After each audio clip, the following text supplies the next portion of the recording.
যায়েদ ইবনে সাবিত রাদিয়াল্লাহু তাআলা আনহু কি পরিমাণ জেহেন শক্তির অধিকারী আসলা এখানে নির্বাচন করা হইল যে যায়েদ ইবনে সাবিত রাদিয়াল্লাহু তাআলা আনহু কি পরিমাণ জেহেন শক্তির অধিকারী আসলা, মেধা শক্তির অধিকারী আসলা তার প্রমাণ পাওয়া যায়।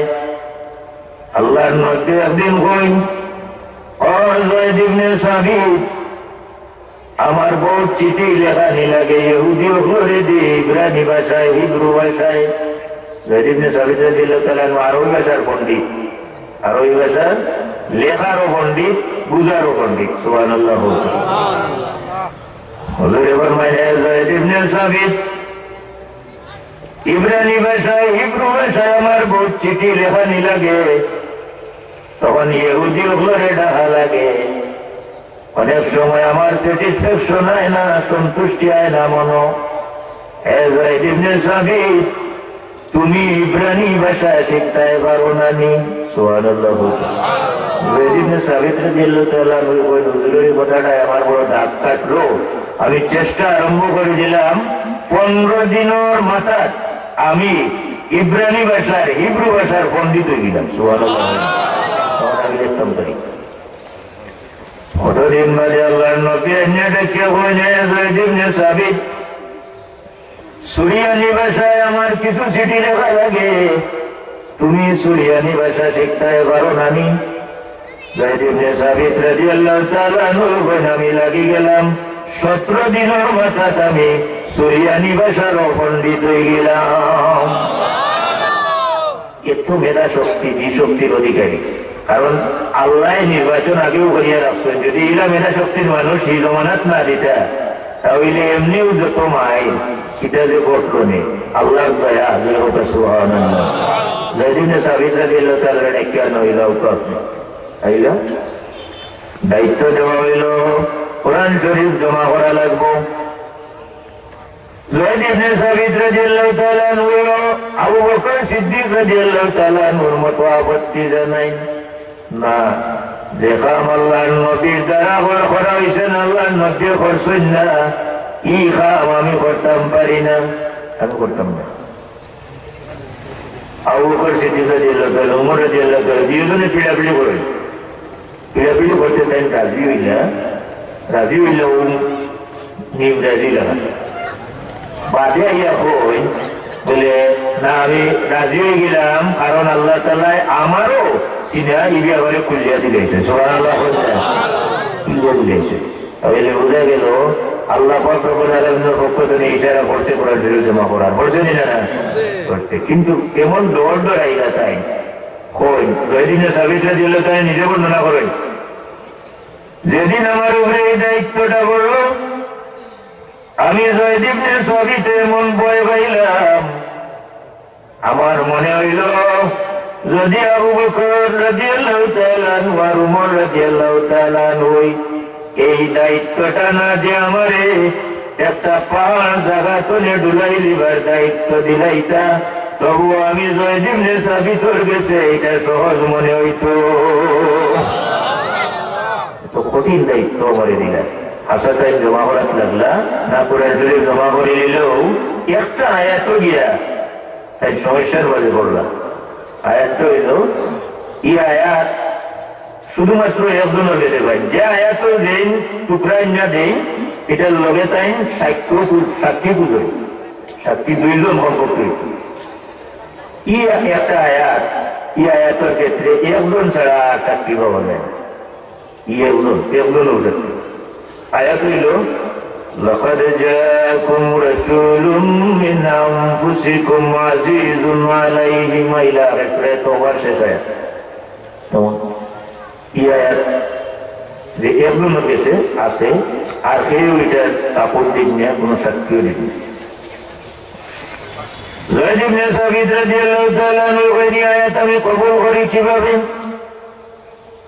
তখন বিজ্ঞ সাহাবায়ে কেরাম কইল, যায়েদ ইবনে সাবিত, তুমি আয়াত গ্রহণ করতে পারো, কারণ এই যে আয়াত কইরাইয়া এই খনেওয়ালা দিন এর সম্পর্কে আল্লাহর নবী একটা স্পেশালিটি, বিশেষত্ব এনে দান করে দিয়েছেন। তানোর এক সাক্ষী দুই সাক্ষীর সমান। এই নইলা আবু হুযায়মা আল-আনসারী রাদিয়াল্লাহু তাআলা, সুবহানাল্লাহ হয়ে যায়। আবু হুযায়মা আল-আনসারী আল্লাহর আইন হইল কোন ব্যাপারে সাক্ষী হইতে হজন দুইজন, কিন্তু আল্লাহর নবী দেখা যায় আল্লাহর আইনের মাঝেও কিছু স্পেশালিটি আপনি দিলাইতে পারেন। সুবহানাল্লাহ হয়ে যায়। ও যে আগে বলছিলাম আমার নবী শারে, আমার নবী শরীয়তের প্রবর্তক, হকিকি শরীয়তের মালিক আল্লাহ, আর আমার নবীরে মজাজি ভাবে আল্লাহ শরীয়তের মালিক বানিয়ে দিয়েছেন। সুবহানাল্লাহ। তো হাজিরিনে কেরাম, এই যায়েদ ইবনে সাবিত রাদিয়াল্লাহু তাআলা আনহু কুরআন শরীফ জমা করলাম।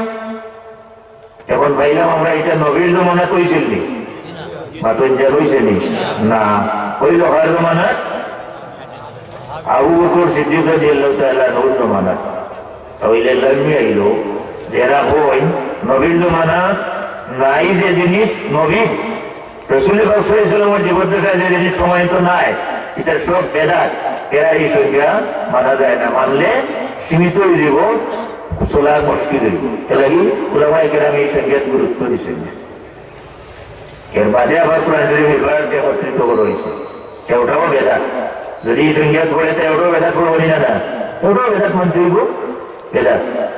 কিন্তু বেদাত যদি তুমি খালি হইবে তাহলে এই দিনের বিরাট অংশ বাদ দিলেই তৈব। আরো আরো অগ্রসর উমর রাদিয়াল্লাহু তাআলা আনহু তারাবির নামাজ জমাতে শুরু করছেন। কে শুরু করছেন? উমর রাদিয়াল্লাহু তাআলা আনহু। উমর রাদিয়াল্লাহু তাআলা আনহু তারাবির নামাজ জমাতে শুরু করছেন। খুতবার যে আগে যে জুমাবারে যে আযান দুইটা দেন, পয়লা নবীর জমানাত আছিল আযান শুধুমাত্র ইমাম সাহেবের সামনে যে আযান দেন ওয়াজান আছিল, এটা দেন খুতবা আরম্ভ হইবার আগে ওয়াজান দেন নেই। মানুষ যে সময় বাড়ি গেলা তখন বাড়ি ঘর হইল, এটা নবীর যুগের বাদে। সুবহানাল্লাহ হয়ে যায়। বাইরে আযান যেটা হইল এটা এলাকি ও যে আয়াতের মধ্যে আছে إذا نودي للصلاة من يوم الجمعة فاسعوا إلى ذكر الله وذروا البيع। জুমার দিনের সময় আযান পড়ে দিব, তখন আল্লাহর জিকিরও লাগি নামাজও লাগি দৌড়িয়াও, আর ব্যবসা বাণিজ্য যেটা বিভিন্ন পেশার মাঝে জড়িত আছে সব ছাড়িয়াও। এখন কোন আযানের বাদে ব্যবসা বাণিজ্য ছাড়া লাগবো? কেন? ফুকাহায়ে কেরাম একমত হইছেন, ও ইমাম সাহেবের সামনে দাঁড়াইয়া যে আযান ওটা পয়লা আযান, ও আযানের কথা একটা রেওনে হওয়া হয় সানি আযান, আসলে মূল আযান আছিল ওটা, বাদে ওটা ইচ্ছে আগে এর লাগে এটা রে কই মানে এটা হয় সানি আযান, হয় না আযানে সানি। তাইলে দেখা গেল প্রয়োজনে দেখা যায় ইসলামের ভিতরে তাকিয়া পয়লা তো নিয়ে বার করা শুরু হয়েছে। সুবহানাল্লাহ হয়ে যাবে, আরো জোরে সুবহানাল্লাহ। প্রয়োজনে ইসলামের ভিতরে তাকিয়া মানে ইঙ্গিত ইশারায় একটা ইসলামের ভিতরে আছে পাওয়া গেছে, এ লাগি বাড়া আরম্ভ হয়েছে। সুবহানাল্লাহ হয়ে যায়, বাড়া শুরু হয়ে গেছে, বাড়া শুরু হয়েছে। আযান ইসলামও আছে, কোন প্রয়োজন দেখা দিছে বলে না আযান বার করো। সুবহানাল্লাহ হয়ে যায়, মূল জিনিস তো ইসলামও আছে, সুতরাং বার করো, কোনো কথা নাই। মূল জিনিস ইসলামও আছে, বাইর করো। আরো প্রয়োজন হয় বলে কিটা এখন শোনা যায় না, এমনি মানুষের বাড়ি ঘর বহু দূর গেছে কি বলে এখন মাইকের যুগ আইছে, মাইক লাগাও। সুবহানাল্লাহ হয়ে যায়, খালি বাড়তে আছে, মাল্টিপ্লেক্সে বাড়াও, কোনো অসুবিধা নাই। এটা পয়লা তুমি দৌড়িয়েছি, তখন ইলা প্রমাণ রাসূল পাক সাল্লাল্লাহু আলাইহি ওয়াসাল্লাম তো দেওয়া আছে। ইলা বুখারী শরীফ পড়িয়ে দেখো, সূরা ইখলাসের ফজিলত এক জায়গায় নাই, বুখারী শরীফের কয়েক জায়গায় হাদিস আছে। এক সাহাবী এক জায়গায় ইমামতি করতেন, নামাজ পড়াইতা এক কওমত, তখন তাই ইমামতি করবেন, ইমামতি সূরা ফাতিহার বাদে সূরা ইখলাস পড়বেন, আর এর বাদে কিরাত পড়বেন। কোন রওয়ায়াত আছে পয়লা কিরাত পড়বেন আর সূরা ইখলাস দিয়ে শেষ করবেন। সুবহানাল্লাহ। মানে তানো এটা আমল হয়ে গেছে, যেটা প্রত্যেক নামাজে সূরা ফাতিহা পড়া লাগে, ওলা তাই নিজে নিজে এটা কম্পালসারি বানাই দিচ্ছেন যে সূরায়ে ফাতিহা পড়ার বাদে একটা কেরাত পড়ুন, যে কোনো একটা সূরা, আর লোকে সূরায়ে ইখলাসটা প্রত্যেক নামাজে পড়ুন। তখন সাহাবায়ে কেরাম যারা পিছনে নামাজ পড়ই এরা মনে মনে আইলো বলে তাই তো এটাতে ওদের নয়া আবিষ্কার করে গেল। নয়া আবিষ্কার নাই, আল্লাহ নবীও করেন না, নবীরা করেননি, সাহাবায়ে কেরাম কেউ করছেননি, তাই নিজে নিজে এটা আবিষ্কার করছে, নিজে নিজে বলে। তখন রাসূল পাক সাল্লাল্লাহু আলাইহি ওয়াসাল্লামের দরবার আইয়া বিচার দেন, ও আল্লাহর নবী, অমুক সাহাবী আমরার ইমামতি করেন, কিন্তু তাই নিজে নিজে এইভাবে একটা আমল বাড়াই দিয়েছেন, অর্থাৎ তাই প্রত্যেক নামাজও সূরা ফাতিহার বাদে সূরা ইখলাস পড়েন আর আরেকটা কেরাত পড়েন।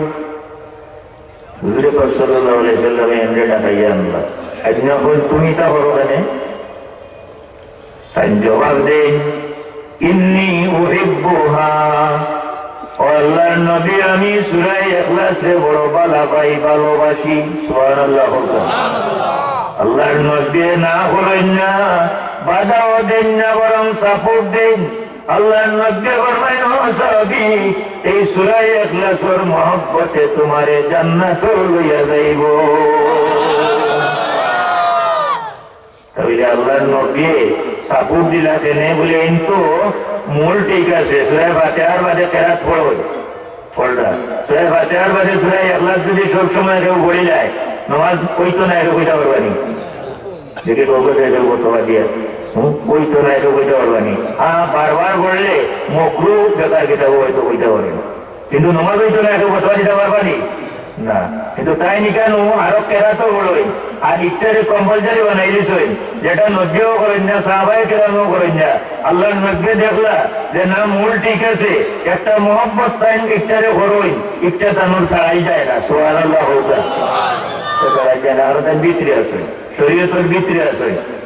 সুবহানাল্লাহ।